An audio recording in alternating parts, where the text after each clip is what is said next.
Hey everybody, I'm Jesse Weber, and this is Legal News You Can Use. Today we're going to be talking about workplace discrimination, and joining me is Betsy Bambrick, who has filed a complaint against the town of East Hampton, New York, for age and gender discrimination as well as retaliation. Betsy, it's great to have you here. Thanks so much. Thank you for having me. What exactly happened? In 2014, a new public safety administrator was hired by the name of David Betts. He came into my office and he gave me his phone and wanted me to watch a video of discrimination towards women.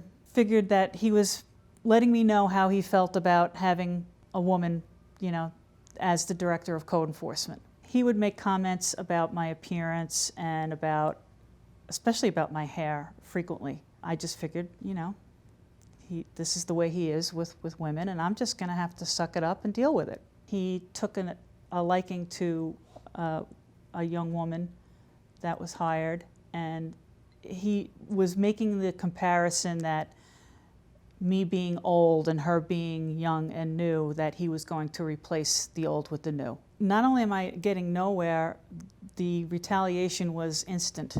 They actually cut my salary by $18,000 immediately after I made a complaint. Did things get physical?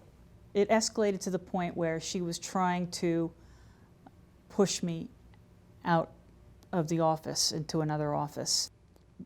Being squeezed out of my career is what it felt like at the time. What has this done to your life? How has this changed you? It affected me so much so that I developed panic attacks. I would have anxiety, go into work and see his truck sitting there and just burst into tears. Right.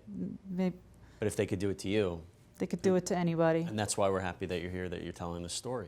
Betsy, thank you so much for coming on and really explaining your story. We really do appreciate it. Thank you. Also joining us are Betsy's attorneys. First up is Chris Albanese. He's a partner at White, Hilferty & Albanese, and also joining us is Denora Smith, who's an associate attorney at the firm as well. Now, this firm specializes in discrimination, harassment, and termination matters. We're great to have you both here. Thanks so much for joining us. Thank you for having us. How does somebody know that something is age discrimination? Betsy's case is textbook. You have the supervisor or the boss saying things like out with the old and with the new, promoting a younger, less qualified individual over the older individual, whether or not the older employee is being excluded from meetings or being excluded from choice promotions. Those are indicators that age discrimination may be a reason for that. So what is retaliation? How do we know that? One of the things you want to look for is that temporal nexus. So you talk to the HR person on Monday and then by Thursday your boss is upset with you. Or if you notice that your supervisor starts assigning you, assignments that you don't want to take, and they don't do it to the other employees that are on the same level as you. Okay, so that leads me into my next question. In cases like Betsy's, what is the best situation for what you can recover? What could you get? Well, in Betsy's situation would be monetary damages. She's retired, she's happily situated in her new position. With other individuals, however, sometimes it could be reinstatement to their job.